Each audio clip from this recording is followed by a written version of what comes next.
time to do some sketchy shit. Doo-dah, doo-dah, hope I get away with it. Oh, doo-dah day.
Hello, folks, and welcome to Last Man Standing. As we did last week, we are 2 hours earlier than normal, which is not a bad thing, but being on at our normal Thursday night time, that's just fine.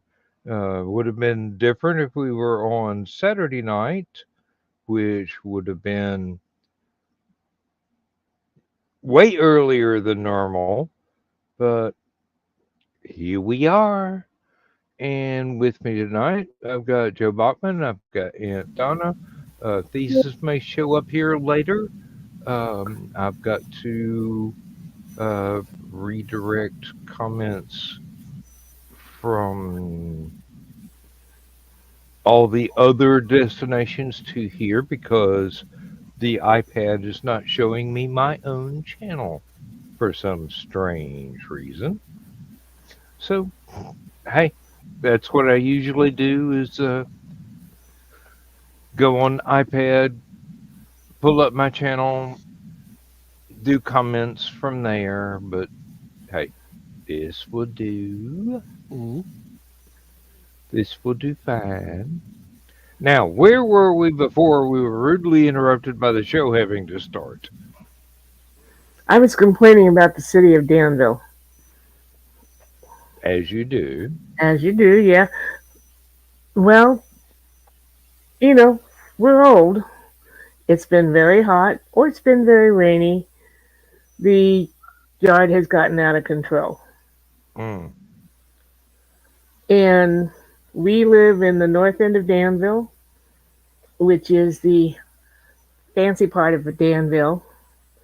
And most of our neighbors, the ones who don't have children, hire yard work. We can't afford that. So, yeah, we got a notice from the city, clean it up or get fined. Got another week to go, and you can only do so much, though, when it's still raining. The town was going to send my neighbor a notice one time about one of the bushes back by the alleyway because it was starting to get overgrown, and the Total Disposal was complaining because the limbs were hitting their truck as they went by. And I'd seen our council president one day up at town hall, and she goes, "Hey, tell your neighbor he needs to trim that bush back." I said, "What bush?" She goes, "The one by the alley." I said, "That's mine." She goes, "No, it's on his property." No, it's not. Mm-mm. I said, "You're looking at it from reverse. You're looking at it from the alleyway, not the not the street view." Yeah. I said, "We'll go out and cut it back."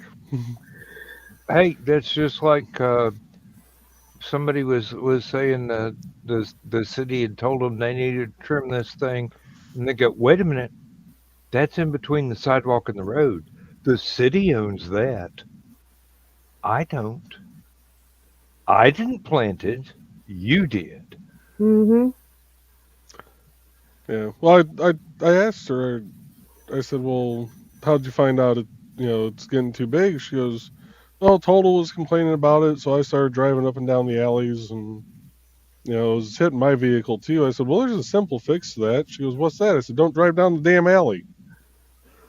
Stay out of the alleys. Quit sneaking Sally through the alley. Yeah. Yeah, we had a tree out front that the limbs were getting low and hanging a little low over the sidewalk, and we got a notice for that. We don't go out on the Vermilion side of town of the house, so we don't know when that stuff goes on. So he went out and trimmed it, and was at his brother's house a couple days later, and there was a woman there, like there always is. And she's like, "Oh, I saw you trimmed your tree. Thank you so much, because I do my walk there every day, and I was having to duck to avoid it." I'm like, okay, whatever. Thesis. I will preface this by saying not the green room.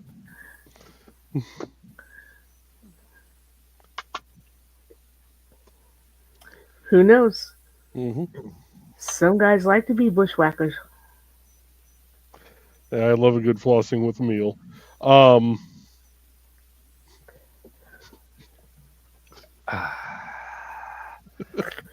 I started to say, remind me to tell you that story sometime, but I don't think I want to.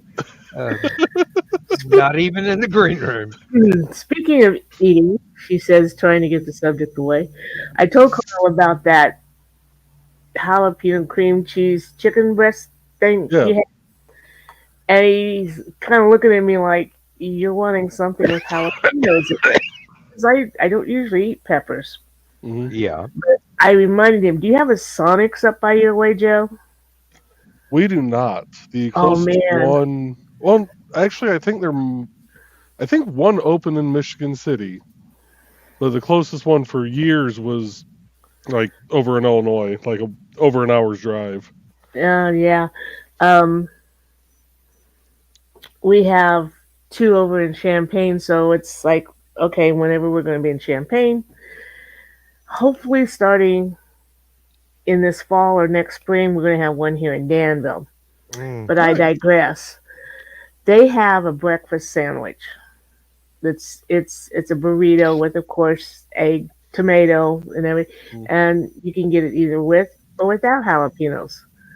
Did not know that the first time I ordered it. And I ordered it, and I'm like, this is pretty good. So I'm like, yeah, you can have jalapenos without burning your tongue out, right? Yeah. Yeah, So I you told him, can. Depends I'm on going to who's try it. preparing them.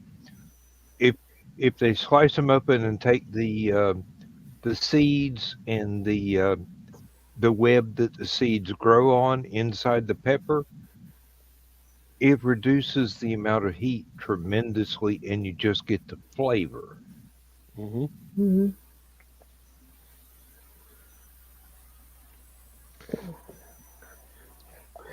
So I've got it on Sunday's scavenger list. We still call it the scavenger list instead of a shopping list because there's Mm, still some stuff there. It's hit or Hmm. miss you get. yeah. Yeah, Lindsay sent me grocery shopping today, and I had, um, well, before her coupons, it was getting close to 140, $150, but after her coupons, it got down to just over 100. Nice. Nice. Mm-hmm. Hey, that woman knows how to coupon shop, believe me. And there was only one thing that I had to get two of in order to use the coupon. So, and that was uh, Dole fruit cups. And I didn't have to get two of the same thing either. So I got uh, the mixed fruit, which admittedly will be mostly chunks of diced Sure. peaches. Hmm. The other one was mandarin tangerines, Mm. which I really like, especially with some cottage cheese, which I also got some for myself because Lindsay does not eat cottage cheese, mostly because I get the 4% milk fat, and she prefers everything to be low fat or no fat. And I'm going, you can't have no fat cottage cheese, honey. I'm sorry. Yeah. No, no. It's just not physically possible. The curds will not form. Um, Yeah, my mom was a bit of a cottage cheese snob. She only liked the Michigan small curd cottage I'm cheese. I'm quite a fan of the large curd, but you know, Mm, any porthole in a storm, if there Mm-hmm. if there's not any of the large curd, I will take the small. It's just a little bit more watery. yeah. Um, I Ironically, both Carl and I love cottage cheese, but if I buy it, it doesn't get eaten. Hmm. So we indulge when we go to a restaurant and it's a side offered side. hmm I used to get it in school lunchrooms. They'd have a lettuce leaf, half a pear, a scoop of cottage cheese, and a pitted cherry, Mm-hmm. and call that a salad. And I go, no, honey, that's a dessert. Hmm. Yeah, the bar that the wife and I go to eat at a lot, if I'm, especially for like lunch, if I'm just wanting something light, if I know I'm going to be out in the heat, I'll get the cottage cheese as a side instead Mm-hmm. of doing the fries or the onion rings. And Mm-hmm. Which reminds me, I have got the go ahead to get together with you guys and plan out going to the tap together. okay. Oh, sounds like you're going to have a great time. Hmm. Oh, Yep. our peach tree that I never planted. It was just there when a pine tree fell over, and we just kept letting it grow and mowing the grass around it.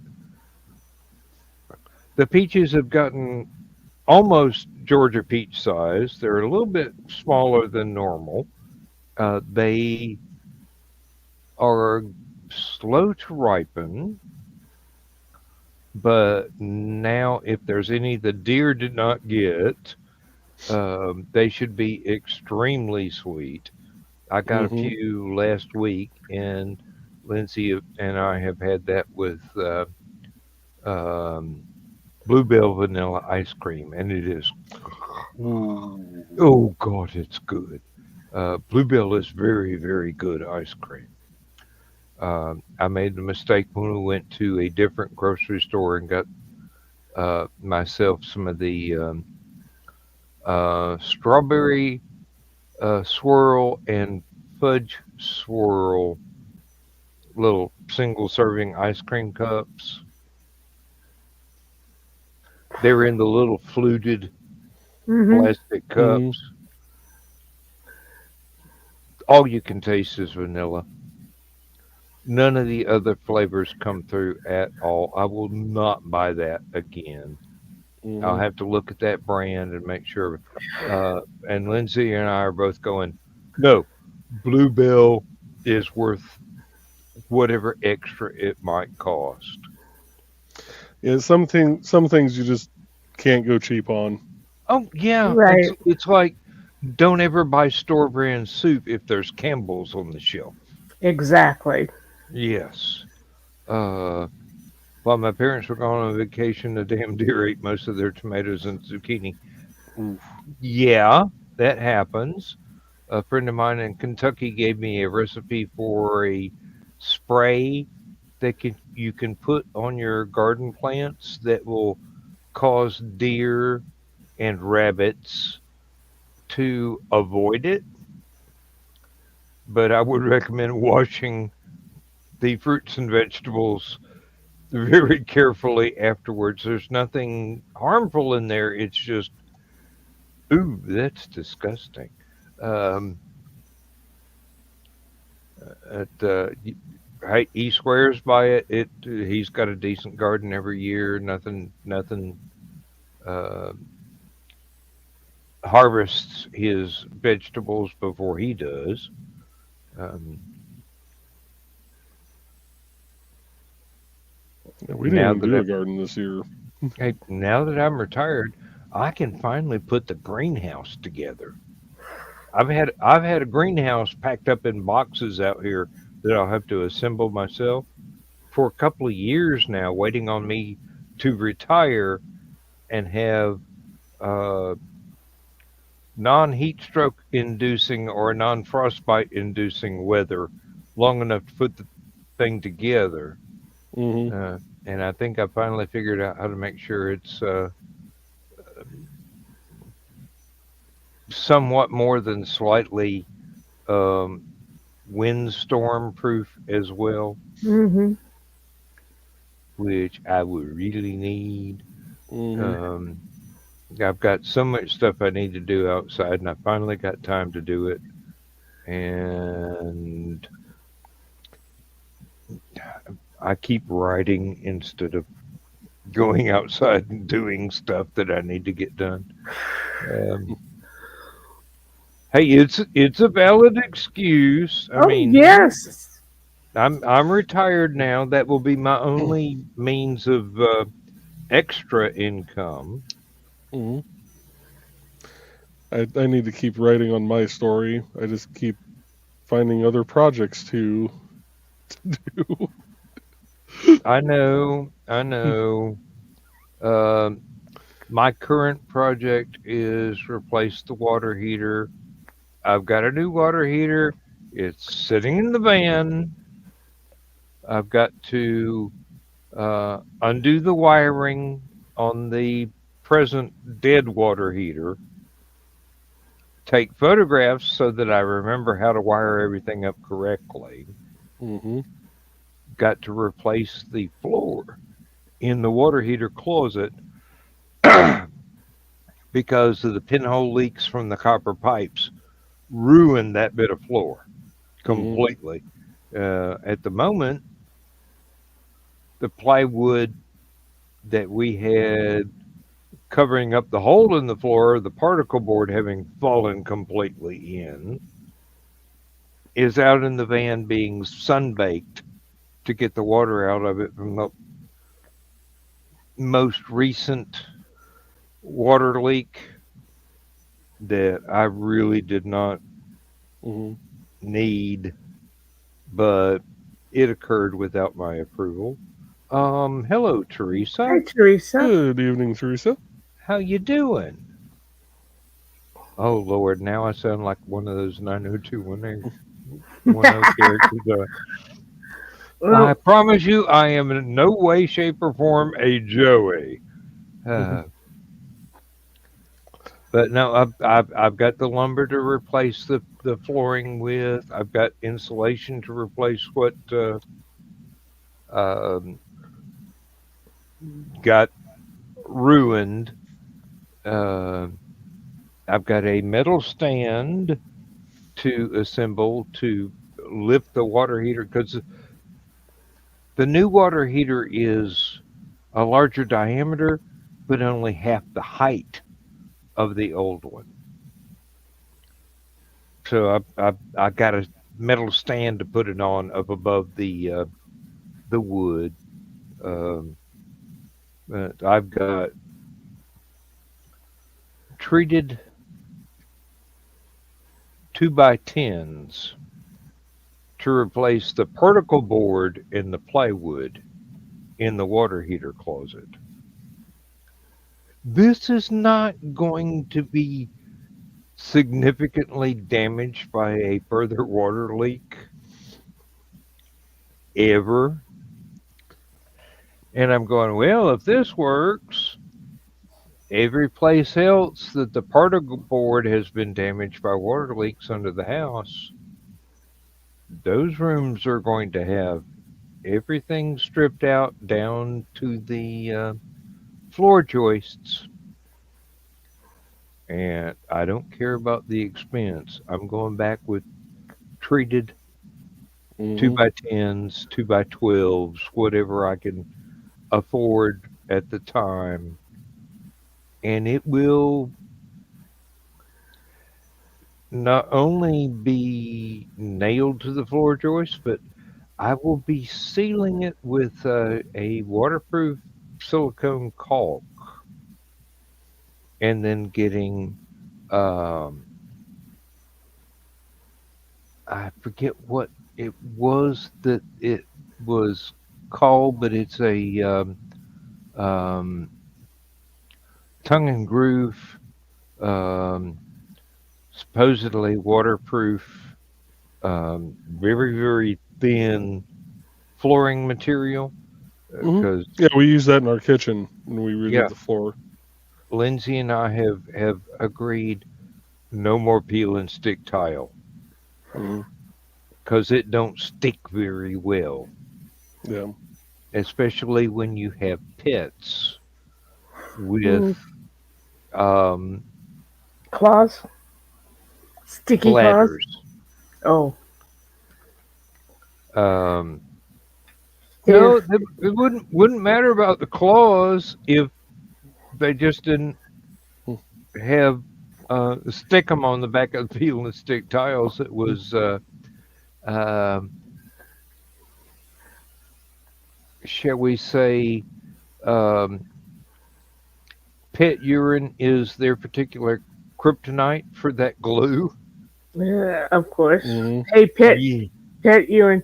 Before we got starting to use the big totes as litter pans, when Blue would go in, he was so big that he ended up peeing on the wall. The good news is we did not like that ugly baby shit rose paint, because now we have a nice white wall there, which is just like, can you hold him up to the rest of the paint? So you got an excuse to get rid of the rest of the paint? Just start moving the box around the room. Well, you gotta remember there's some up there too that he couldn't reach. They just and maybe squeeze a little. Hey. Go ahead. You take a window fan, you tilt it over, and let it kind of fog up. But if I ever got Carl's permission and we had the money to redo the kitchen, I'm really leaning towards poured cement. Yes. And it's not really cement, and they've got colors in it. But if you could see how our kitchen is laid out, all the little curves around all the where they build on this and they build on that, and they didn't even things out, so there's little I would not want to try to tile that thing. I would not want to try to put linoleum down there. No, I'm it's just pour it so it just kind of goes in the corners. Yeah, as long as they smooth it out correctly and it's all level, it'll be fine. Well, it says our apartment building has to replace 2 water heaters. Yeah. Apartment buildings are like that. depending on how many people in each block of apartments, you've got to have a water heater for X number of actual apartments. Hmm. And down here, it was you build a duplex where you've got one apartment here and one apartment there, and you've just got bedroom walls in between. Each one had its own water heater. I would think that each apartment would have their own water heater. No? That would seem to be something that should be a standard, but some buildings are old enough to where y- you assign a water heater to a block of apartments. Yeah. Now, And this is why I live in a house. mhm. Another reason. It's becoming more common. Like the newer apartment buildings generally have a water heater per unit. Well, also But water heaters are smaller these days. They're not those big, Yeah, big well, ass things that our parents had. yeah, the tankless water heaters, single, yeah, not single use, small family size, point of service, tankless water heaters are becoming more prominent because they're less expensive on electricity because you're not continually heating a tank of water. I looked into that, but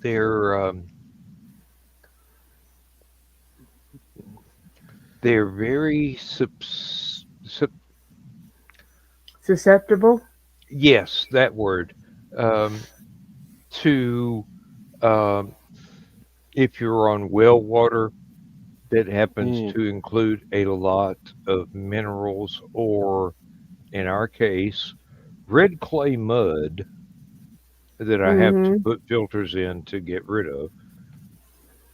Those will be their lives will be shortened because of the impurities in the water.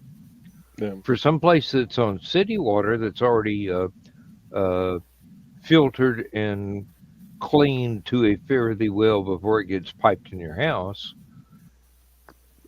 those tankless water heaters are a small apartment dweller's dream.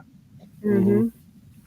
I mean, they're about the size of a space heater.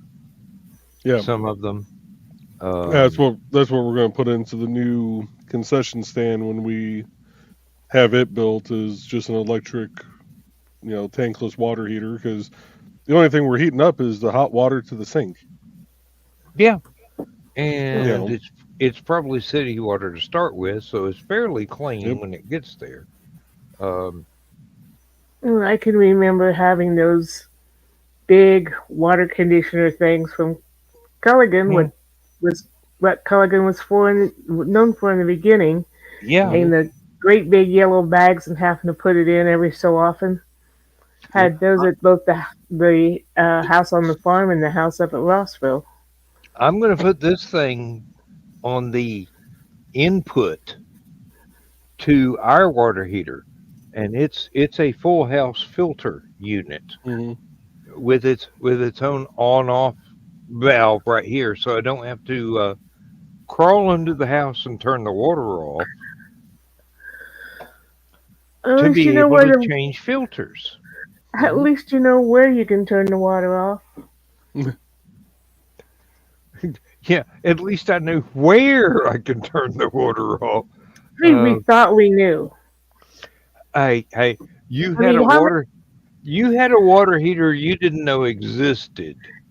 but how were we to know that we also had an east uh, water valve and a west water valve in the basement to turn off the water? How many people have that? And then, yeah, then there's the one on the third floor.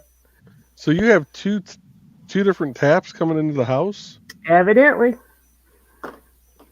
Either that or the one tap coming in has been split. Yeah. I don't I know. I would have to see blueprints to be able to figure it out, and believe me, Yeah. um, If we could find blueprints, yeah, and there should be some from the 70s when they changed the attic into an apartment and put in that bathroom and water heater up there. yeah. And Mhm. I If you ever wanted to use that apartment and water heater again, I mean, get rid of the tanked one, I would go ahead and get one of those electric uh, tankless water heaters where it's just on demand. there's only Mhm. 2 of us and the 5 cats. What would we do with the third floor? Lock the cats in. Uh, No, no. The door to the furnace is up there, and it's got this nice little hole in it, oh no, Mm. okay. I and the doors to the 2 things under the eaves uh, don't fit exactly right. Well, given what I know of the history of the house, you will never want to rent that out again. Oh hell no! Mhm. But uh, Not after what we went through. I no, mean, no. if he got caught with his crack, we Mhm. could have lost our house Oh Yep. because yeah, he lived yeah. there. Yeah, That's why I am. that's why he got kicked out. That's why I am vigilant about walking around on the wooded part of my property to make sure that uh, no teenager decides this is a good place to Grow raise his something. stash.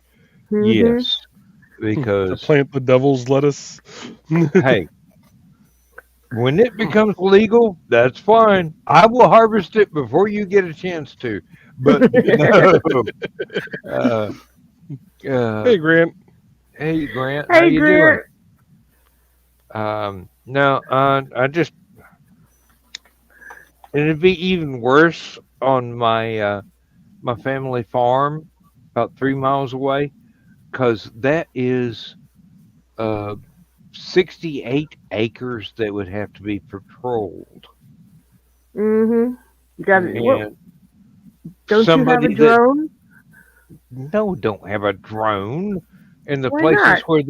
the places where they would plant stuff would not be droneable. Um, how many pine tree limbs can you run a drone into before you actually crash it? Uh, You know, if you have one of those that shoot, you can just shoot the planes out of the road and then look.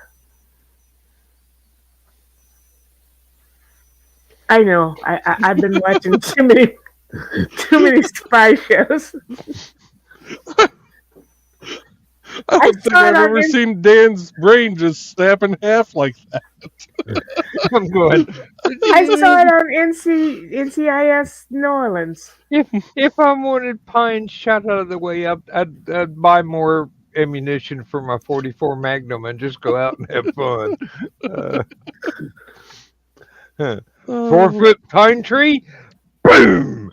Not anymore. That's firewood for somebody. Uh, Well, oh first of dear. all, the third floor would have to be cleaned up because we still Yeah, haven't got it thoroughly clean from him being here. yeah. Cleaned up would in this case probably involve hazmat suits. Um, Thesis says I can think of the things to do with the third floor, but probably shouldn't be discussed here. Uh, And that's what Thesis, we have a basement for, thesis. you should look up my neighbor Gloria Brame. Um, her, shall we say, playroom used to be a garage, and she has all kinds of interesting furniture out there.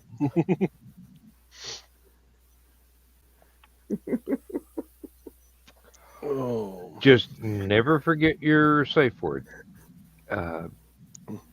Mine is stop. Yeah, really. The safe word is flower. It's pronounced flower, and it's spelled like flower. Um, I bet people who love phonics love you. I used to do the same kind of shit with them whenever they try to convince me to buy their program. You need this for your tutoring. No, I don't. I want my students to learn. Besides, they're Really? adults. mhm. Uh, So I don't know if you guys have got any more of that watched. onomatopoeia? I don't know if you guys have watched the Olympics at all. Lindsay Not was since watching some of it. pole vault. That's its pole vault. Yeah, the pole vault guy is famous now. Yeah, what? At least 2 and maybe 3 people have posted it that I've seen. I glanced an article Mhm. on that. Was he particularly excited and wound up hanging from the pole or something? I No, think it he tried just using the wrong pole to vault with, but it was just dangling in the way. mhm. Oh, okay.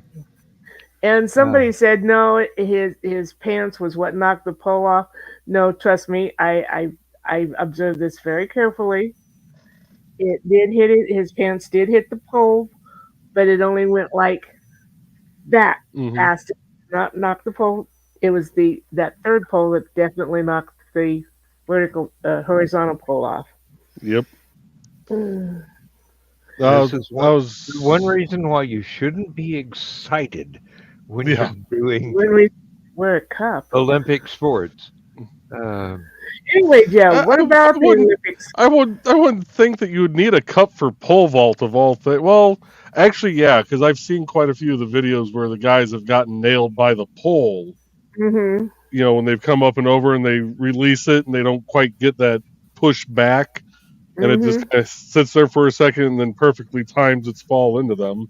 So yeah, a cup actually probably should be a you know, Required item. yeah, if not required, highly recommended.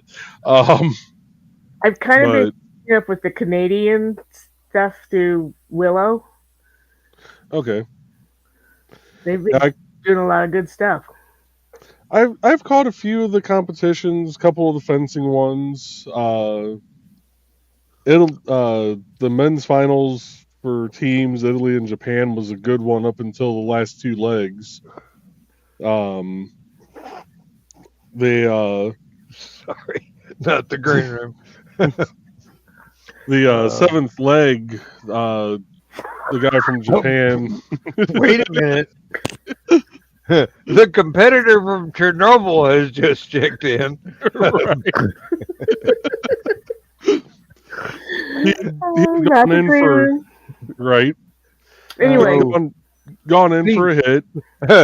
Thesis, thank you.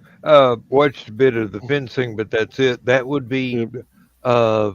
fencing and target shooting would be the events that I paid the most fencing. I could do attention to. fencing. I've made a lot of fences in my time.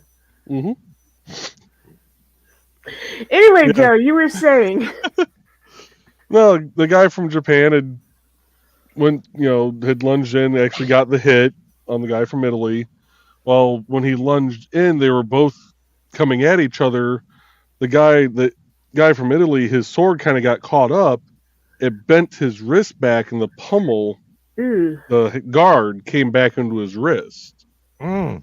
ouch. And they ended up taking about a 5-minute medical break. They iced it, did the freeze spray on it and everything, and he decided he was good. He was able to continue because the way, if you watch the way they hold it, it's like, they're barely holding it, like they're just kind of, Mm-hmm. fingertipping it. If that, that doesn't Yeah. make any that of makes this sense any to me. fucking better at this point. No, but I have been following the Olympics in the comic strip BC. Okay. Today they had surfing and sailing, and they should have had it at 2 different spots on the river. because they had the surfboard through the sailboat. But But That sounds like an obstacle course to me. That's more NASCAR than Olympics, but yeah, um, yeah. This Alan, guy goes through, says he can continue. They uh, basically each leg is 5 points. So once you hit the multiple of 5 for that leg, it ends. mhm. So seventh leg, one of the two teams has to hit 35. So they were down. This guy, after being injured, gets them back to within 1 point. So going Wow. into the eighth leg, it's 35-34. The next two guys, admittedly, I don't think scored a point. Japan just dominated them. yeah, If I was that injured guy when we got back to the locker room, I'd be ripping somebody's ass. Yeah. I With broke the my fencing wrist for foil. you. Yeah, And you don't do anything. yeah. The women's final, that one was a nail biter. That one came down to the final point.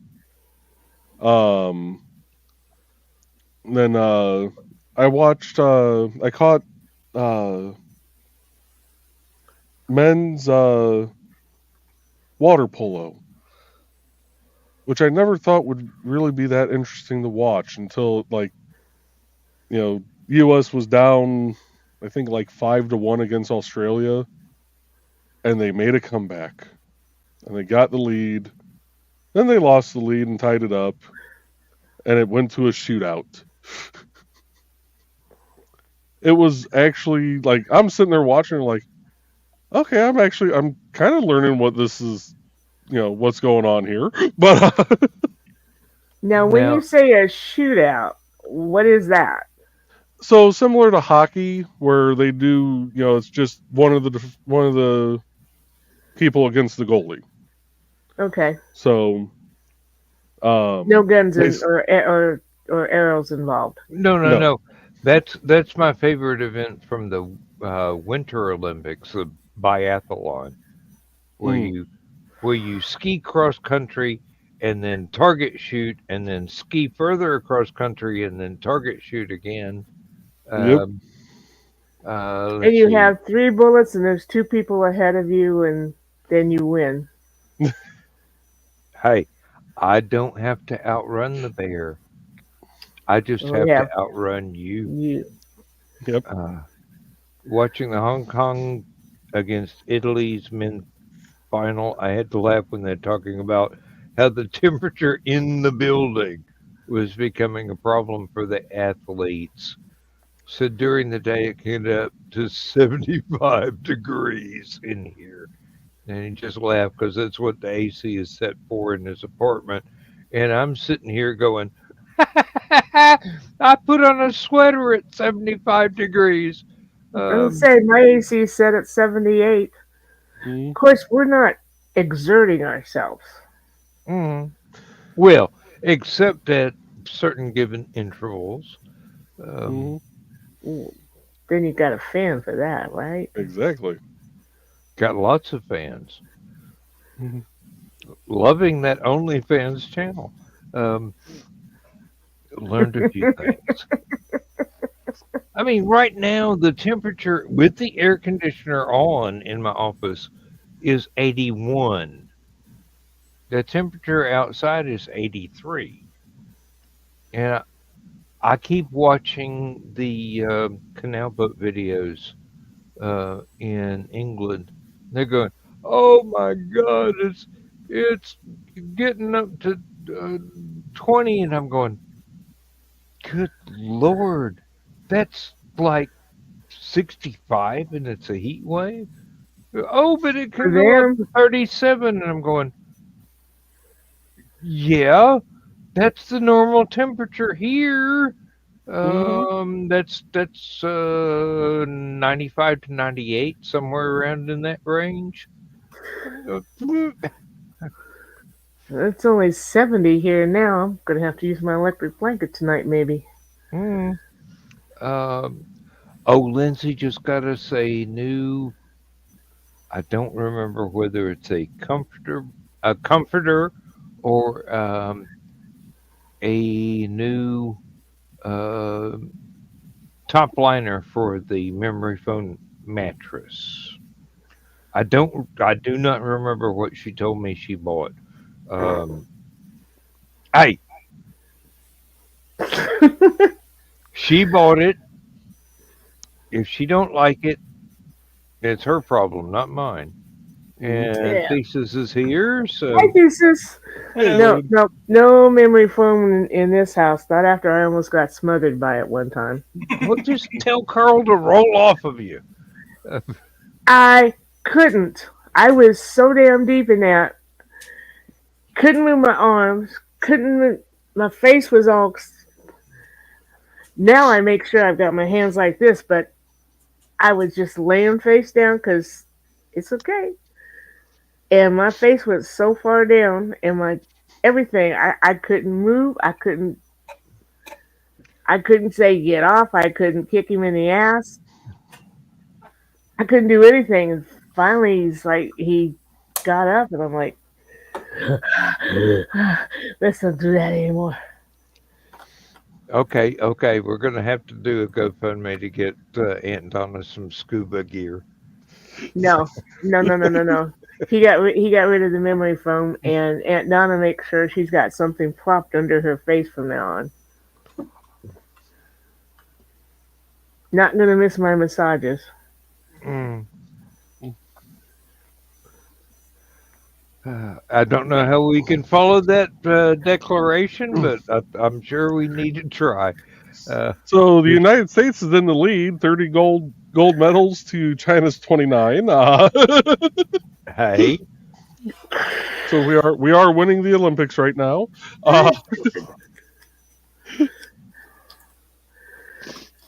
and And even if China does take the lead in gold, we're still going to take home more medals than everybody else. We got a 30 medal lead overall. So, and Great Britain is taking a tea break. They're still pissed about their footy. I had somebody ask me the other day, why do Americans call it football? And that's what we call our sport. And I'm going, it's because American football is based on what used to be called rugby football before they dropped the second word.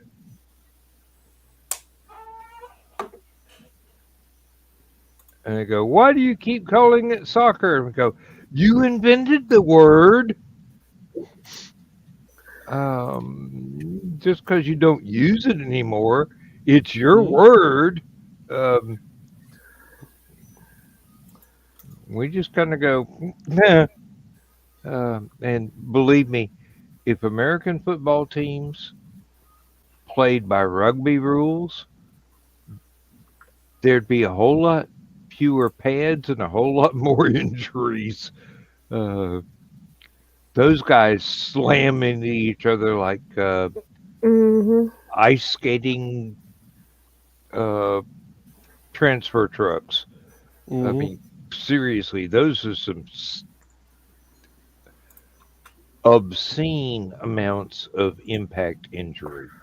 And they just get up and walk away. Yep. Over and over again. Yeah, I can't get into soccer. If I want to watch a bunch of guys struggle to score for 90 minutes, I take my friends up to a strip club.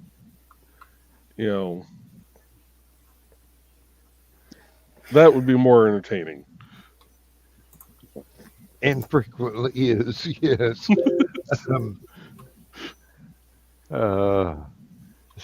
Obviously, they haven't learned the rules. The purpose of a strip club is to separate a sucker from his money. Mm-hmm. And that's it. It's even more fun when it's not your money, though. Yeah. That's true. And it's even better when they're the ones buying the drinks, too. Yeah. I have been to one strip club in my entire life, and it was for my brother's bachelor party. I was the only person there not drinking, not single, except for, obviously my dad and my brother. And when we first walked in, my dad handed me a huge wad of $1 bills. And we were like the only people there that night because it was like a Tuesday. So there was nobody there. And the first couple of dancers came out and they danced for like one or two songs at a time. And I'm holding on to the money. I'm like, nope. I'm waiting. And Carl, you're going to like this because the third dancer was a redhead. And I just started peeling $1 and throwing them on stage. And they would cycle the girls. Hey, Grant. Hello, So, Grant. By the end of Well, the night, goodbye, the redhead Grant. was dancing for me. Mm-hmm. Getting all of the money, and my brother was getting pissed. He's like, hey, I'm the bachelor. I'm like, dude, shut up. I'm enjoying this, all right? Shut up. Really, I haven't seen this much pink since art school. I've only seen one stripper. I was 15 or 16 at the time, and it was such a total accident. I used to play organ, and my folks' best friend, every time he heard of an organist playing around the county, he'd say, let's get down and go take her and listen. But he's like, there's one over in Rantoul Wednesday night. Let's go see. And my folks go, okay, so we go over there, and the thing out front still advertised the organist, but they changed venues on Wednesday. And we get in there, and it's like, okay, they've got the T stage up. I wonder where the organ is. And about that, we got our drinks, and about that time the lights went down, and there she was. Two big cantaloupes, beach balls. I mean, these things were so fake that when she went like this, she didn't go like that. And started taking off her clothes, and Fran, my folks' friend says, we can leave, we can go, we don't have to stay. And Mom's like, that woman's got nothing that she didn't have. Because frankly, at the same time, I had just about big as boobs as she did. And it was so funny and she did the oiling act and everything. And Mom and I are sitting there judging the performance. That was a nice move. Yeah, I like that. Maybe when you start dating, you should try that move. Okay. And the guys are like, thinking and trying not to look, and it was just so hilarious. But I had my best friend, may he rest in peace, drug me out to a strip club one time because he said, "Hey, look, you've never been. You need to experience this at least once." And I'm going, "You do realize I've been to college." So we got there. I didn't have very much money. Had run through all the ones that I had, all the fives that I had. I didn't have anything larger. And when the girls came up and they're doing the one-on-one, almost table dances, I'm going, "I'm sorry, honey, I've already given out all the rest of my money. I don't have anything left." And I got the best performances on that table because I was broke and going, "I wish I could give you, I wish I could, but I'm out of money. I've already run out." And they're going, Doesn't matter. You've given us everything you got. Well, I was thinking, well, not everything, but everything that's legal. Because I was There was single at the time. Um, and my friend had a great time. He wanted to hang around after closing time because one of the girls said, "Hey, if you hang around, we'll give you a private show, just me and one of the other girls." And I'm just sitting there going, "Yeah, that's likely." Uh, mhm. and after about half an hour of sitting alone in the dark in the closing down bar, I'm going, "Are you happy now? Can we go?" Um, and we left. And um, actually, I don't remember whether he drove or I drove. I probably drove uh, because I could go. That's enough. I Mhm. can't have any more.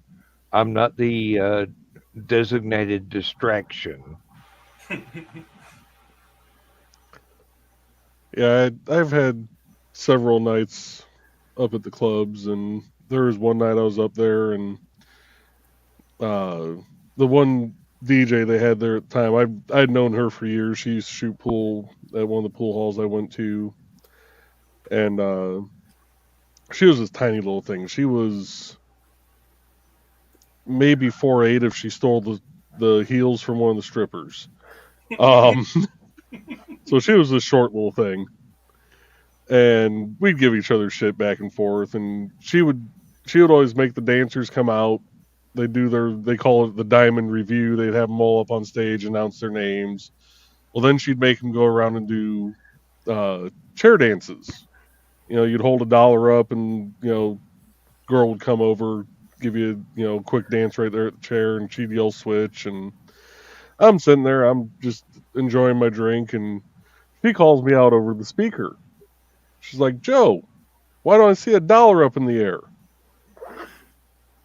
I happen to have an actual dollar bill on me. So I held it up. I looked right at her. I said, "Only if it's from you." I don't know how her tiny ass made it in 3 steps from the DJ booth on the other side of the club. So the next thing I know, I just see her flying at me.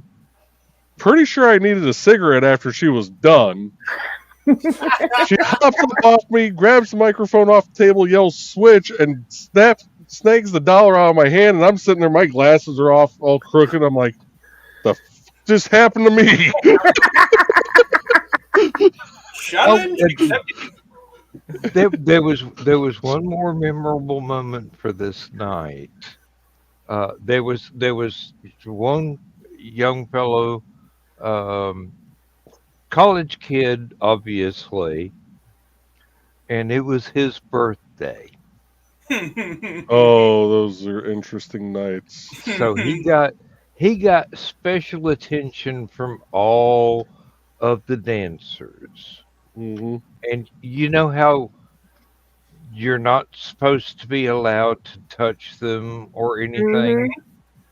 This girl was up on the table in their booth, Hmm. lost her balance, Oh Ooh. shit! planted right on his face. Happy birthday! Yeah, that boy was in heaven. Yes, yes, indeed. And I do hope he was not um, at an engagement party because that's probably the best view he was going to have in his entire lifetime before his wedding night. Hmm. Um, and hey, security saw that she fell. He kept her from hitting the floor, so they did not grab him by the shoulders and bounce him out in the parking lot.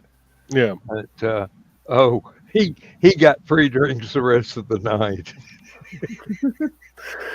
There was one time I met my buddy Randy up at the club. It was for his birthday. The club we went to, they had $2 you call it's on Tuesday nights. The only thing that didn't fall into that category was Jack. Everything else was $2. And so we had told a bunch of the people, we were coming up for his birthday. We walk in, and how Randy didn't end up with alcohol poisoning that night, I will never know. Mm. Two of the waitresses that normally work downstairs were waiting for him to walk in. Both bought him shots. The bartender bought him a shot. The door guy bought him a shot. The manager bought him a shot. And I bought him one right out the gate. So he's about 6-7 shots in at 10:15 at night. And by the time his manager got there at 10:30, Randy's he's sloshed at this point because all the waitresses that were working were buying him shots, and so Randy had just gotten back from a dance. Right after his manager showed up, he's like, "Well, I can see I don't need to buy you drinks." He goes, "I'll just keep buying you dances." So he's sending them back with 2 girls at a time, and I end up running out of money. So I open up a tab for the drinks. And they put a little sign on your table saying open tab. He comes back, flops down the chair, and immediately sees the sign. He goes, "Which one of you assholes did that?" I'm like, "That was me." "I am going to get you back. I'm going to get both of you back on your birthday." I look at his manager. I'm like, "When's your birthday?" He goes, "June." I'm like, "June what?" He goes, 28th. Same day as mine. I pull up the calendar. When my buddy Randy's birthday falls on a Tuesday, so does mine. I will have to say the most memorable thing about that evening at that particular establishment was that they had pool tables. And my best friend thought, because he had a pool table in his basement, he was a shark. Mm-hmm. He did not realize he was more of a minnow. And there were a couple of guys that came over and were challenging he and I to a game of pool. About 4 games of pool, actually. And they found out the hard way that when it comes to a pool table, I am ambidextrous. They thought they had some shots set up that no right-hander could take. And I proceeded to clear the table with my left hand. And they went, "Yeah, we're going to be waiting in the parking lot for you." Mm-hmm. I'm going, hey, I didn't make any bets. Y'all keep your money. I just play for fun. Mm-hmm. We wound up not winding up in the emergency room that night. Although we did go outside and watch somebody actually be the designated distraction and carry a case of liquor bottles out and put it in the trunk of his car and crank it up and try and back out and just give it up as a bad deal. Meanwhile, all the regulars were leaving, and you could see the police car sitting in a corner of the parking lot waiting on this guy to get out to the road. And he goes, after about an hour or two, when everybody was gone, my buddy and I were just about the last 2 people to leave. He pulls out, and as soon as his front tires hit the road, blue lights come on. Mm-hmm. He had never had a sip of alcohol that night. He was just there for the sole reason to get the cops to concentrate on him Mm-hmm. Mhm. rather than all the drunks that were leaving. And while they were getting really pissed at him for being sober, my buddy and I slipped out and went right on down the road. Bye. It really, I think we wound up at a Waffle House for like 3 more hours, Of um, course. drinking coffee and eating. Um, well, I had pancakes and sausage and stuff like that. I think he had a waffle or whatever. But he was, oh, 5 sheets of the wind would not have covered it. I think it was about seven. He was an entire clipper ship to the wind. Uh, and by the time we left the Waffle House, I was stone cold sober. Um, I think at the club I had like 2 beers and then switched to near beer, which Mm. Mhm. unfortunately tastes entirely unlike actual beer, but close, Mhm. kind of like the way that spam tastes like actual food, but Hey, not hey, hey, really. I hey. like spam. I like spam. Um, Okay, Mhm. I'll let you go on that. I've uh, never it, been to a regular strip club, but a nightclub here in Danville that no longer exists once had the Chippendales, and not a knockoff group, the Chippendales come out. And Oh wow. these two gals that I worked with and ran around with talked me into going. And we're standing there at the edge of the crowd watching. And of course, it's the Italian stallion that's on. And he's doing his, and he looks over, and our eyes meet, and he dances his way over to me. And he kisses me, and there's tongue involved. Oh shit. And then he takes the dollar bill from Cassie's hand. She had been holding it over my head all that time. Like, okay, I don't care. That was a good Mhm. kiss. But you think men go wild over strippers? I'm in the bathroom. There were two old ladies in there, old enough to be my grandmother at the time. I was in my late 20s. They had to be the age I am now. And they're talking about what they do to those strippers. And yeah, and I'm like, whoa, go grandma. Hope I'm doing that good when I'm your age. Yeah. little did little did you know that you would. Uh, Nah, I kind of suspected. Mhm. We had to Or- drive like 2.5 hours to get to a strip club because in this tiny ass little Mormon town, no, no, no, no, no, no Yeah. strip clubs in this town. Not gonna happen. There's like 5 bars. But you always got to have your bars. Yep. Well, the thing is, a local artist got commissioned to make a bronze statue to sit in the worst possible place because they put it in the middle of the road and there's a bar. The statue right here in the middle. There's a bar here. There's a bar here. There's a bar here. There's a bar over here. Mm-hmm. It Statue sounds up. like my hometown. When they put that statue up, I'm like, I give it like a week before someone just right into that thing, and it never got hit, not once. With all those bars around, it never got hit. Wow. Holy shit, dude! Yeah, my hometown of Rossville.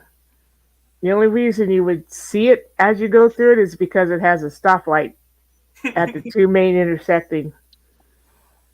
And all down the east road, east side, there's a meat shop, there's a bar, there's a bar, there's a bar, There's a bar. And I don't remember what was on the end. But yeah, 4 bars in buildings right next to each other. Mm-hmm. Yep. There's only 2 there now, but yeah, when I was a kid, Yeah, Portage has a area like that literally you can just stumble along the. It's a strip. It technically is like a little strip mall, Hmm. Well, given what we talked but about earlier, that's probably the wrong way to term it. but it's like restaurant, bar, dojo of some sort. I don't remember what.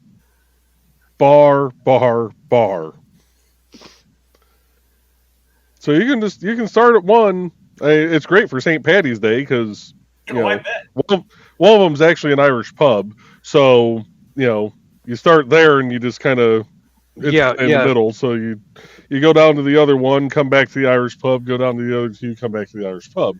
unlike Never make Danville, the mistake of going into the dojo and ordering a gin and tonic. Yeah, well, yeah, unlike Danville, where you have to drive 8 or 9 blocks between bars. I mean, that got to be a little bit of trouble after you'd been out to the disco until 2, and then up to the Irish pub until 3, and then out to the Holiday Inn until daylight. Mm. Probably shouldn't have been driving. Probably Learned No. since then. But, Yeah. but then we started, since there was the 3 of us going out, each week we'd take turns as to who was driving and could. This is how I met my brother-in-law. I will have to admit that there was one time too many when I had to drive home from seeing a really good band at a bar, and I was trying to be good. I was trying to be good. I was trying to be responsible, and I failed utterly. And I had to drive home with one eye closed. there was a night my mom told me about. Her and her friend Dana. This was back when my mom was a nurse's aide, and Dana was one of the nurses that she normally worked with. And if they worked a Friday night and they had Saturday off, they'd go out for drinks over at one of the local bars that knew them both to the point that they both had their own beer mugs with their names in them, names etched in them, that they kept in the fridge All right. that held 3 beers apiece. And they were drinking there one Friday night, and there's a local cover band. I don't know if they're still together or not. I need to look that up sometime. But it's called Guns and Hoses. They were a Guns N' Roses cover band comprised of police and firefighters. Obviously. Okay. And good. I'd actually heard them play. They're actually pretty good. But they'd heard that they were playing in a bar, about 30 minutes away, and so they decided they wanted to go see them. Decided they were too drunk, so they ate food at the bar they were at. Drove down, got there, started listening to the band, decided they were too sober, and started drinking kamikazes. Okay. Oh yeah, that used to be my drink of choice. I'm going to have to go down the hall. I will be right back. Y'all are on your own. I actually met my brother-in-law like the weekend before I met Carl. Both in a bar for. I was a designated driver that night, but you know how you were talking about, when you go to someplace, they know you. Mm-hmm. Had an excellent waitress who knew I was drinking ice water because you dance a lot, you get hot. I preferred ice water to soda, and I didn't have that much money either. And you know what pop costs at a bar. Yeah. So I'm up on the floor dancing. I come back and there's this cop by my friend Cassie. Cassie is 5'4". Perky little cheerleader, blonde, that typically I would hate, but I had learned to like her as we worked together, so we ran around together.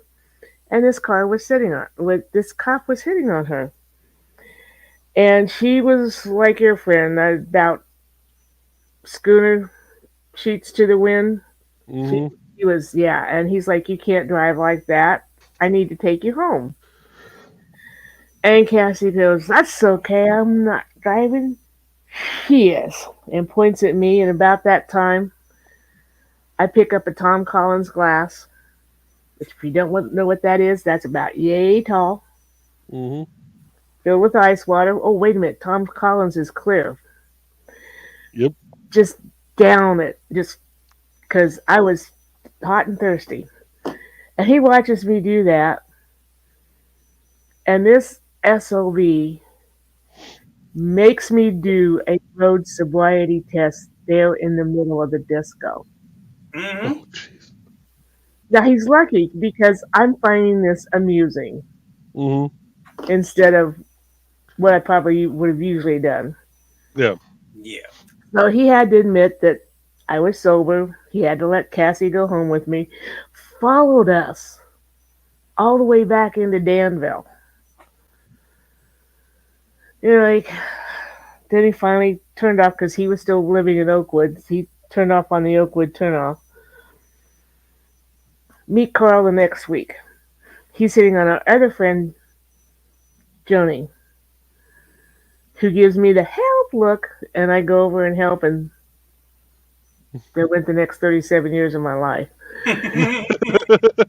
But anyway, it's like a week later, we finally go on a date. I tell him this amusing story of this amusing cop.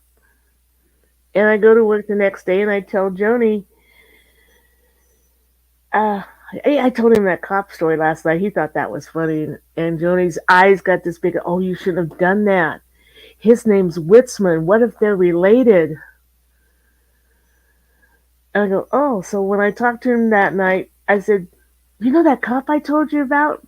His name's Witzman too. Are you related? And he goes, yeah, he's my brother. We don't talk about him. One thing I did learn, though, if the last name is Witzman, yeah, they're all related, unlike the Baker family or the Smith family. Yeah, only one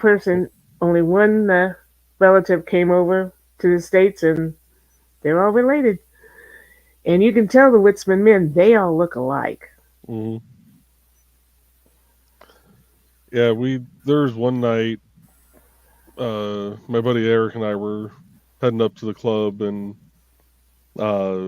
county decided to set up a sobriety checkpoint at the park about a half mile south of the club. We're heading to the club, so we haven't drank yet.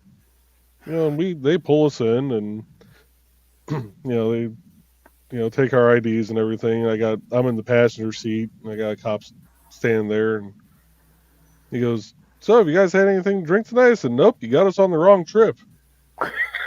He goes, what? I said, you got us on the wrong trip. He goes, what do you mean? I said, we're heading to Deja Vu. We haven't drank yet. Talk to us in a couple hours when we come back. Kind of on the other side. He looks at me, he goes, he looks at me, he goes, that's probably about the most honest answer I think I've ever heard out here. And so we went up to the club, we had some drinks, we left, and instead of heading back south to the pool hall, we went north to Central, cut across that way, and dropped down county line. They were probably waiting, too. They were probably sitting there just, where'd that car go, man? We gotta find you guys. The best time I ever had with a sobriety checkpoint, I was out doing Uber one night. Mm-hmm. And I get a pickup request. and it's at the corner of Highway 6 and State Road 51, which is where our pool hall, the last pool hall that I worked at, was at. And that's also where they would set up a sobriety checkpoint.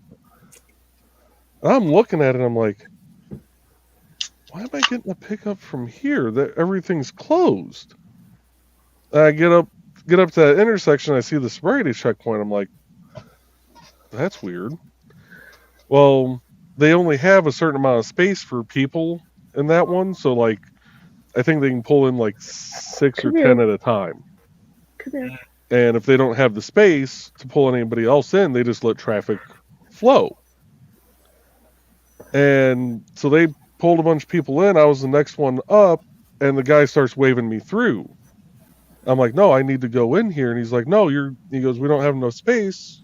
You need to go on. I said, no, you don't understand. I hold up my phone. I said, I have an Uber pickup from here. He goes, what? Like, I don't know. I said, I all I know is, it's showing here for the pickup. He goes, that's a new one. He goes, okay, go ahead and pull on in. So I pull in, and officer comes up, and I'd already been through the checkpoint once.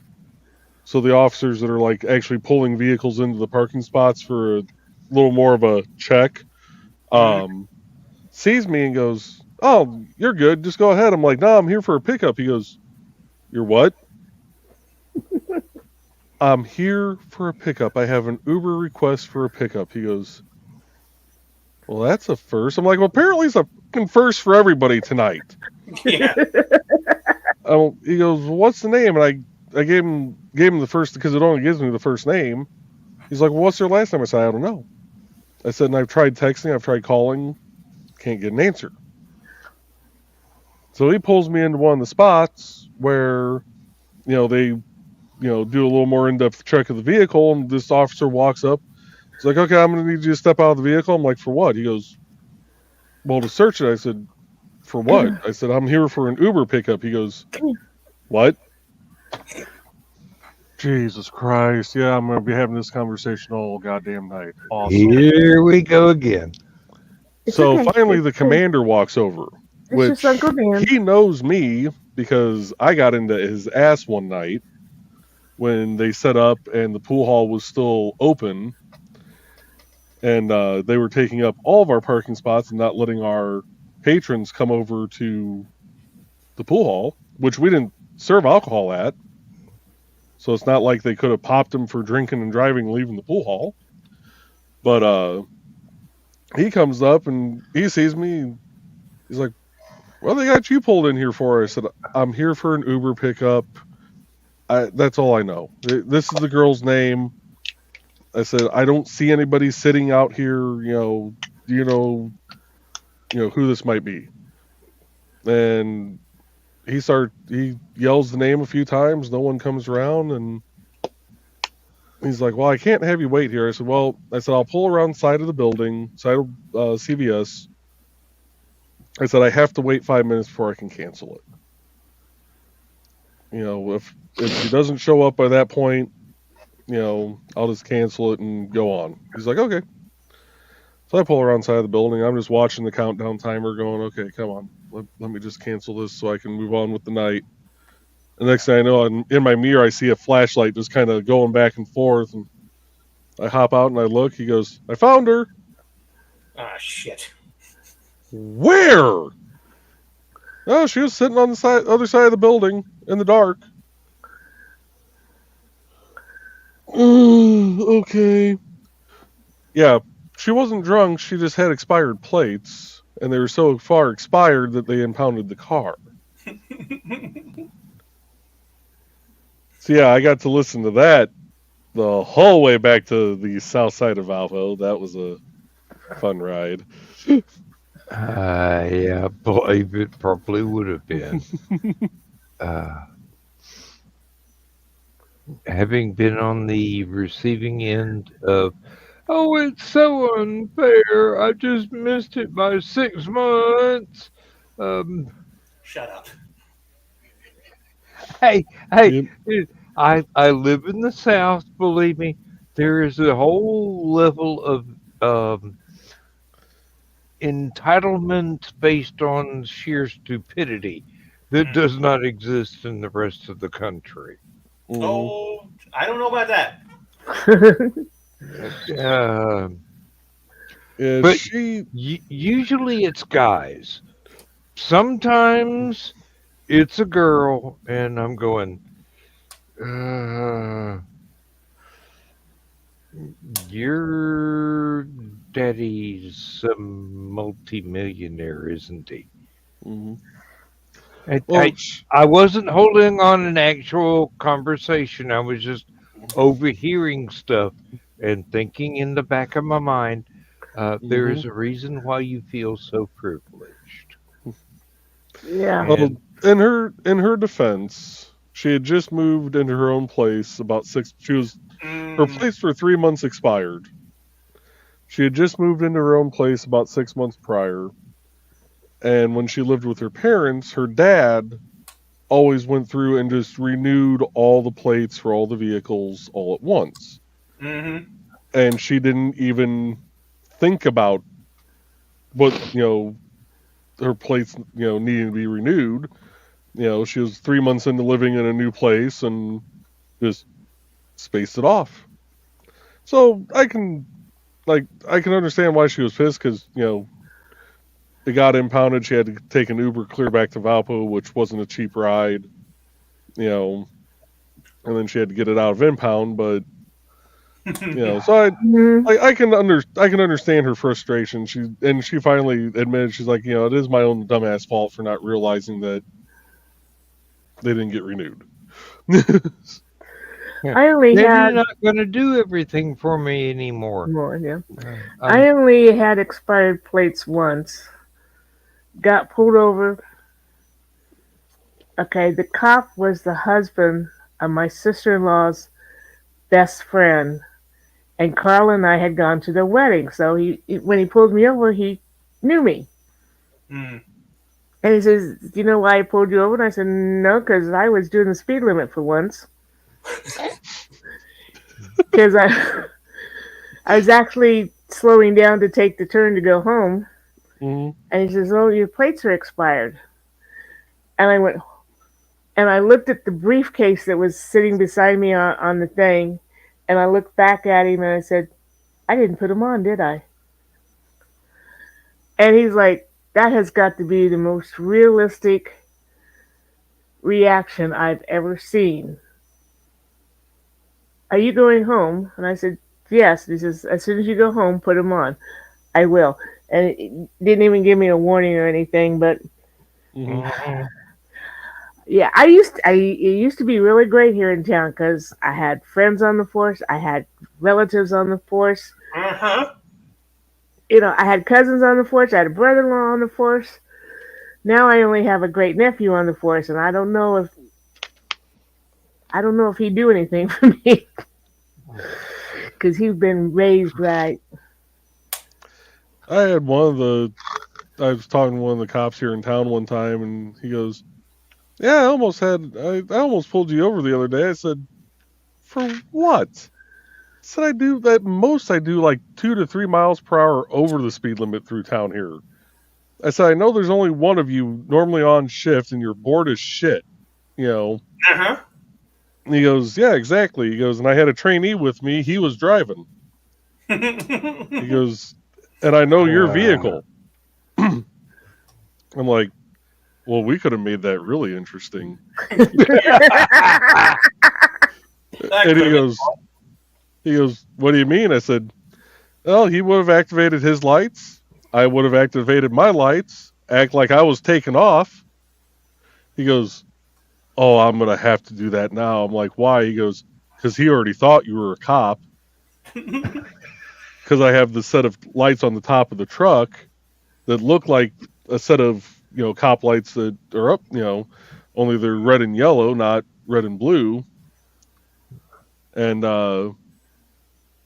he goes, "Yeah, next time I have him and I see you driving in your truck," he goes, "don't be surprised if you see berries and cherries behind you." I'm like, "Well, I'm going to have to know it's you working. I said, you've got my number, text me, before you have them do it. I said, because I don't want to do that and it have, be one of the other officers and them not know, Yeah, really. because that's going to be a hard one for me to explain to Chief. But yeah, the Chief pulled me over one day just to be able to talk to me. Mm-hmm. Yeah, I go through the stoplight in town, and next thing I know, he flips on his lights. What the hell? So I pull over, and he pulls up next to me. He's like, "Hey, can you do this, this, and this on the town's website for the police department page?" I'm like, "You asshole! You couldn't have just texted me that." He goes, "No, putting on my lights was funnier." Yeah, my brother-in-law pulled me over on Gilbert, which is the main route through Danville, north and south, just to say hi. And I said, you better give me a kiss so everybody knows you're not giving me a ticket. I'm surprised he didn't try and strip search you. Just for fun. I mean, I think he knew better. they better. But, once you got through kicking his ass, Carl would come up and kick his ass. we met and married so fast that everybody in my family except my mom and dad did not meet Carl until after we were engaged. So I call my oldest niece Connie and I say, I want to ask you something. Let's go to lunch. I want you to meet somebody. So she gets out to the car to go to lunch, and I introduce her to Carl. And we pull out, and the restaurant we're going to is only about a block away, but back then the streets were one way. And so I had to go up the north one way and go across and down in order to get to the parking lot. Cop car pulls in behind us. And I look and I can see who it is, and I said, "Oh, Carl, we're being followed again." And Connie's kind of turned in the front seat so she can talk to Carl. So she see Carl flip off this cop, and she liked to shit her pants. And I just keep on driving. I pull into the parking lot and I park, and he pulls up behind my car. You know how they do, so you can't get away. Mm-hmm. And she's like, "Oh my God, oh my!" And Carl's, "I'll take care of this, mother." And she's like, "He's gonna get arrested. He's gonna get arrested." I'm like, "Calm down, that's his brother." But yeah, it was a wonder that car didn't smell. She was so. I love my little girl. Love her to death. She's my favorite niece. She is such a prude, especially back when she was younger. She's learning to loosen up now, but.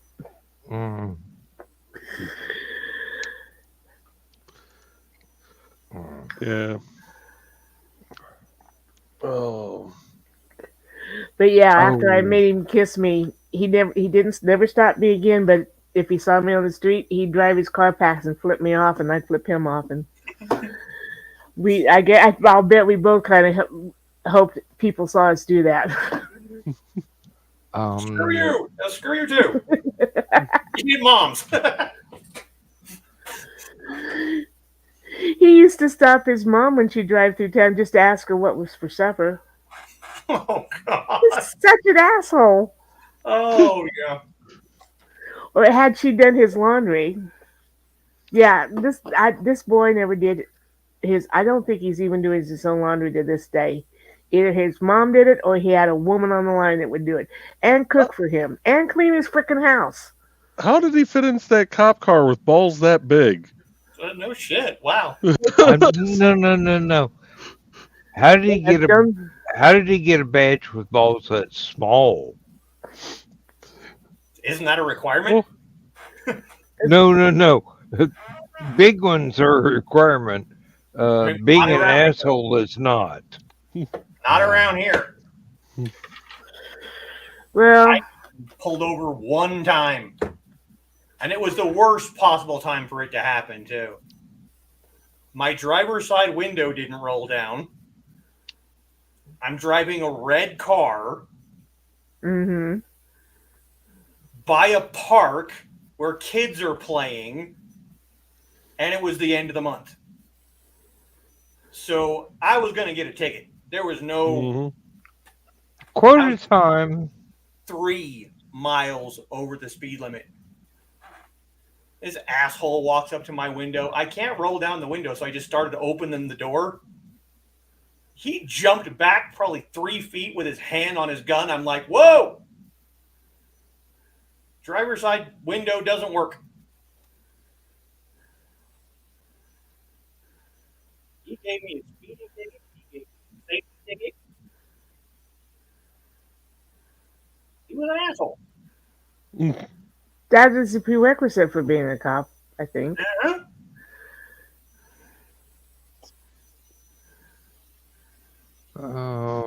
In the South, that just requires you have an overweening desire to be able to shoot someone legally. Yeah. I mean, bam! Stop or I'll Yeah. shoot is not a stereotype. Mm-hmm. Mhm. It's an accurate description. I got pulled over one night for looking at a sign on a gas station. Okay. Went by. I go, wait a minute. Isn't that where my friend? Oh, I'm over the yellow line. Pull back into the right lane. Got pulled over almost instantly. I'm going, dude, I was trying to read the sign on the gas station. It's where a friend of mine goes that said, hey, they've got the coldest beer in town. Now that the other place is closed. And he's going, sorry, sir. You were not in control of your vehicle. You were swerving. And I'm going, I did not swerve. I was momentarily distracted. You can write me out a ticket for that if you want. And here I am. And he's going, what are you doing out this late at night? And I go, well, my best friend is an idiot. And he has a VCR that swallowed a rental tape. And I had to go to his house, disassemble his VCR, and save this rental tape so he didn't have to pay for it. And now I'm trying to get home. And I was looking, I don't usually go this way, but I was driving by this gas station. This guy that I work with told me, has the coldest beer in town. I didn't pull in and buy anything. I was just reading the sign for the first time. I've never been by this place before. I don't ever drive this way. He's going,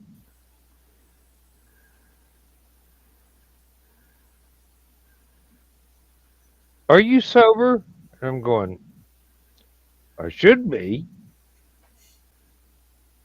And he goes, oh, I'm going to have to ask you to blow in this breathalyzer, which I did. And he goes, you tested 0.0 in spite of the fact that I cheated and tried to have it read way high. He didn't say that exactly, but Mm-hmm. I know the local cops, that's what they do. They have a way to rig breathalyzer tests so that even if you are not over the limit, it will read as if you were over the limit. Apparently, this one read as if I were dead. And I'm going, yes. leave me alone or I will drink your blood. In the back of my mind, not that loud. Believe me, I'm not that bold. But, I'm going, yeah. I may wobble a little bit because I don't usually drive this way, but this is a place that a friend of mine had recommended to me that I should stop on my way home from work in the daylight. Um, and no, it's not the coldest beer in town. It never was. Um, but he liked it, so he recommended it. Anyway, uh, uh, the cop told me basically, um, be more careful. And I'm going,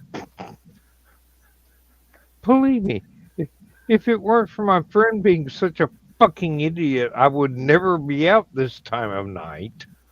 I mean, how many times do you get called out to disassemble a VHS tape player to get a rental tape out of it from Blockbuster, which no longer exists?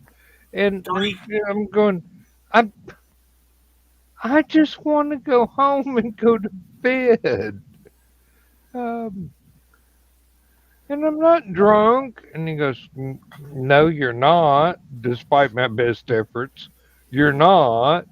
Um, you should be comatose and in a hospital right now because of the test that I just run. Um, not only was my blood alcohol way less than zero, but it was in one of those ranges that was absolutely life threatening that you not have that much alcohol in your system. I'm going, you guys really know how to play the system, don't you? And once again, in the back of my mind, not out loud. Well, Georgia cops, I've got to tell you this right now. If you ever get pulled over by a Georgia cop, pray it's a black guy. Because the white ones will just shoot you and then walk up to the window and ask for your license. At least the black guys will give you the time of day and carry on the conversation first. The white ones, they're just, hey, this is my life's ambition. I want to kill somebody legally. And a lot of those have become not only Georgia police officers, but state patrol officers and politicians and influential people. And I'm going, y'all should have been retroactively given abortions. I don't care if you're 35. You should have been aborted because you're not decent human beings. yeah. Well, in addition to all the relatives I had on the city force, my brother, as a mechanic, worked on all the cop cars, city and county. And one day, and this was before cell phones, I had taken my mom and a friend of hers over to Champaign. Coming back, of course, the car breaks down between the one of the towns that between there, and we're in Champaign County, and like crap. And this nice man stops, and can I help? And he doesn't know anything about fixing it. And he says, well, what if I drive one of you up to where you can phone somebody? And Mom's like, but then you'd have to drive me back. If I give you the phone number of my son, tell you what I need, because farmer's wife. She knew what part he needed. Mm-hmm. Could you make the phone call? And he said, sure. So he takes off, and we're sitting there, and pretty soon we see County Boy Excuse me. coming down, takes a turn around, and parks behind us. And my mom's friend was a nervous type anyway. And I'm like, they're just stopping to help a stranded motorist. It'll be okay. I get out, and the cop that got out of the driver's side is like, very serious, is everything all right, ma'am? Is there anything that we can do? And the cop that got out of the passenger side had his hands behind his back. And I'm like, yeah, we're just waiting for my brother to show up to fix my car. He's a mechanic. And he knows, what part to bring and everything. And the cop that had his hands behind his back brings him around and says, oh, you mean this part? They had been at the garage when Dave got the phone. Dave couldn't leave right then to come 30 miles to help little sis. Mm-hmm. And they said, we'll do it. So they popped the bad part off, put the new one on, made sure it started, got in the car, and then went hell for leather out. And Mom's friend's like, well, they were in a hurry to leave. And I told her, yeah, that's because they were Vermilion County boys in Champaign County. They could have gotten in trouble. Mm-hmm. But they Yeah. risked that for David's little sister to come help her. It's nice having an older brother who knows everything, everybody, because it's like we were talking earlier about the pourable cement floors. The guy in Bismarck who owns that business around here went to school with David. The guy who used to cut our trees before the plague went to school with David. All I'd have to do is call up and go, hey, this is Dave's sister Donna. Can you help me? And I miss my tree man because we got special deals, and the last time they were out of business thanks to the plague. Mm-hmm. And the guy that we had to hire charged us $1,500 to cut down 2 trees.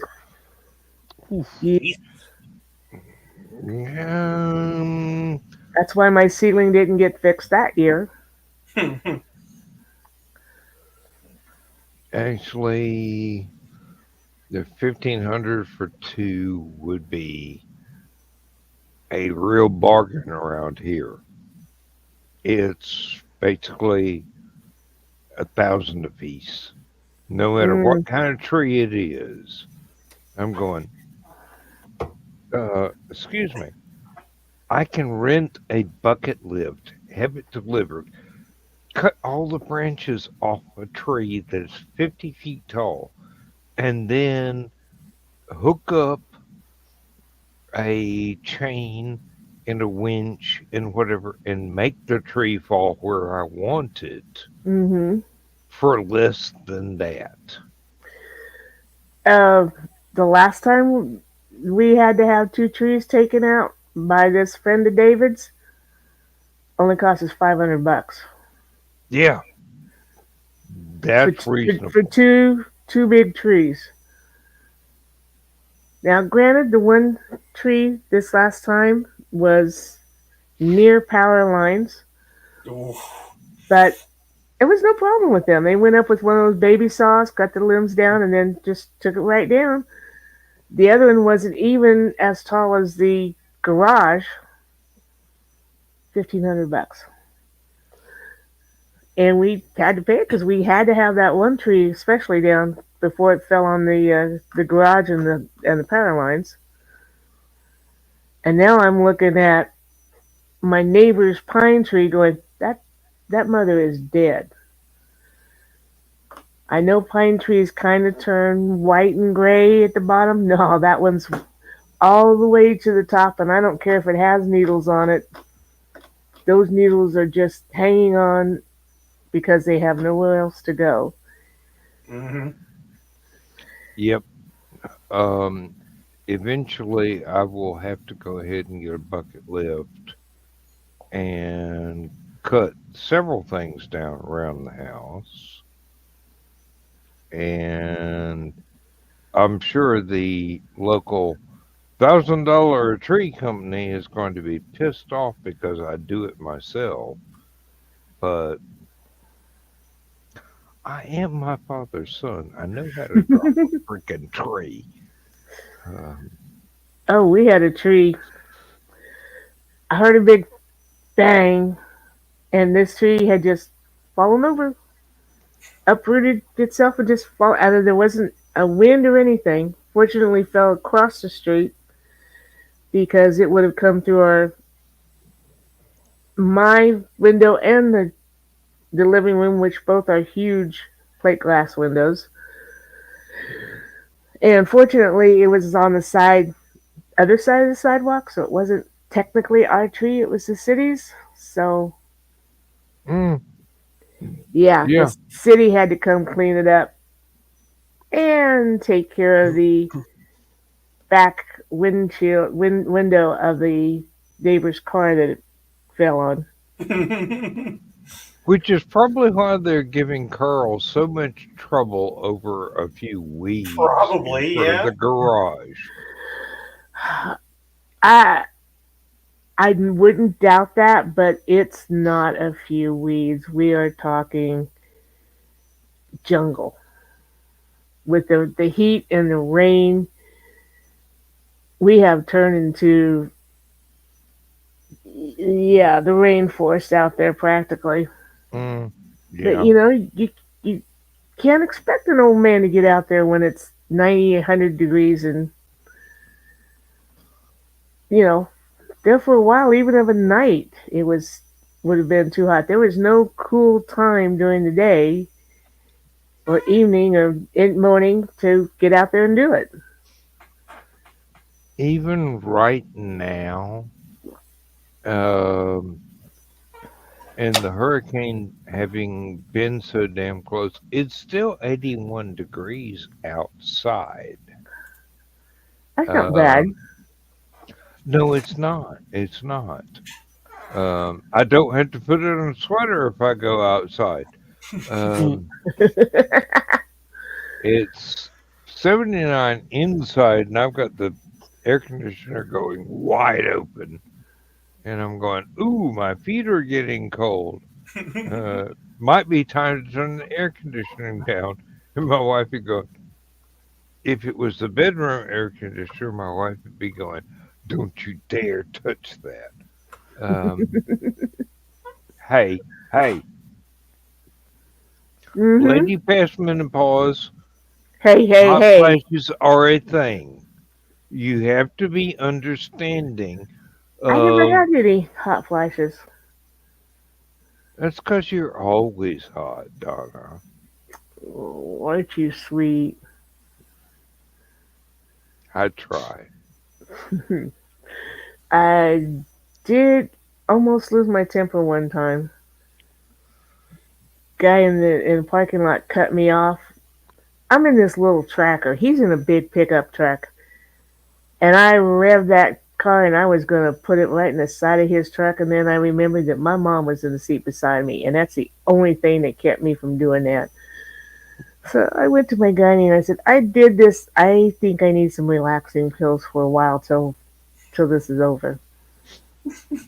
And that was the only symptom I ever had was that that one part of being that man. The happy pills helped. Unfortunately, Took at them my for about time a of year. life, no one makes Quaaludes, and with my anger, taking Quaalude would be like throwing bricks in the Grand Canyon. The world pisses me off so much. There is just there are no drugs I could take Oh. besides Thorazine that would level me out from how pissed off I get Mm-hmm. at everyday life. And yet, I usually have a very, very, very long fuse. Of course, once it gets to the end, Hmm. Mm-hmm. but Mm, I had a short fuse that day, and that guy was lucky because I had that car aimed right at his door. I'm just going, you know,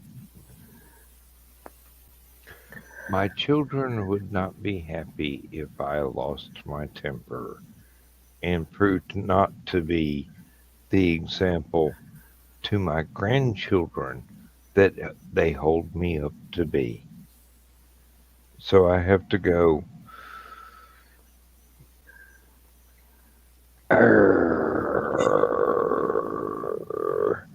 I wish I could be an asshole right now, but no, I can't. I have people's expectations to live up to. And in this case, it's not a bad thing because I'm providing a good example of a stable, temperate, um, laid back grandpa that Mm-hmm. they want to have. Now, if I had not been this very laid back, stable personality all of my children's lives, they probably wouldn't care about me as much as they do. Hmm. And my grandchildren the same way. If I've been a if I had been a jerk, they wouldn't they wouldn't think twice about cutting me off. But now I have Yeah, you got this this rep to live up to. yeah, I've got this rep to live up to and I'm going, this is not fair. Uh, I, I you can't gotta afford to ever lose my temper. Um, you gotta hand it to my mom. She saw what was happening. She never said a word to me. After I'd stomped on the brakes and not hit the guy, I look over and she's just brace for impact. Ramming speed. Um, yeah. Um, and then there's my mom. Mom expects railroad trains to get out of her way. Sounds like my mother-in-law. I don't know where my mom got this entitled shit from, but see, she seriously expects a train to be able to stop so she can go where she wants to go across the railroad tracks. And no warning whatsoever to the train. And by God, it works. I mean, Mom is like,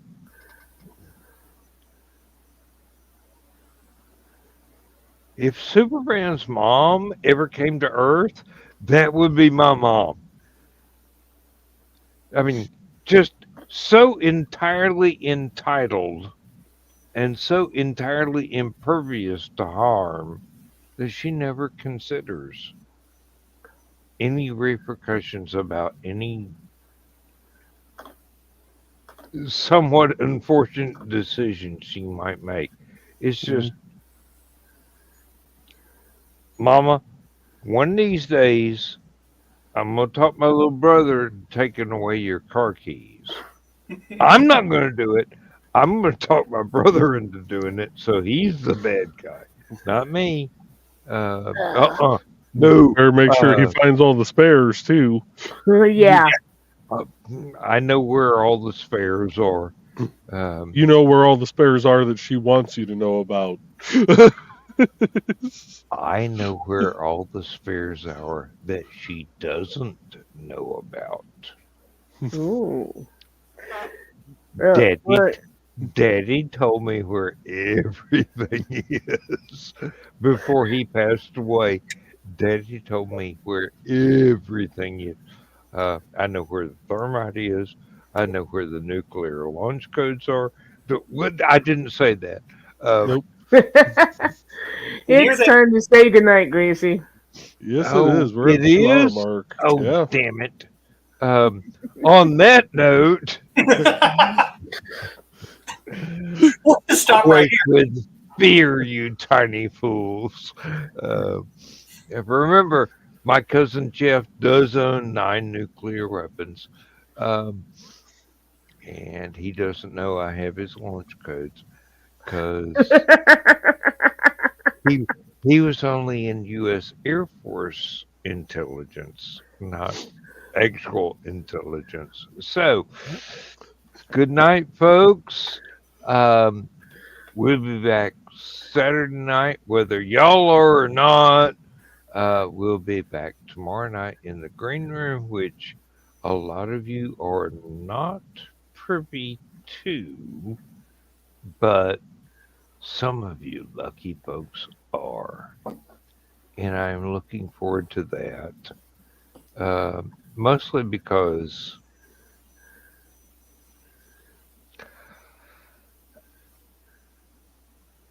we'll just leave it at that, okay? That's what I was thinking.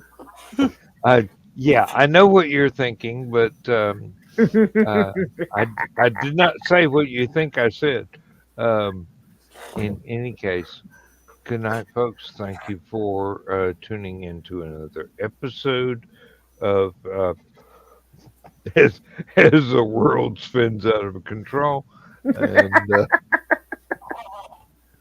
hey, if there was a soap opera with that title, I promise you, my wife has been watching it since the '60s. Whee!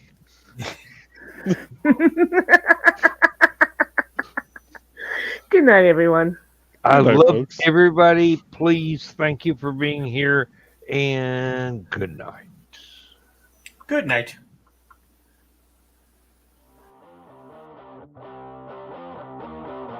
Transmission overload. System will shut down.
down. System will shut down. System will shut down.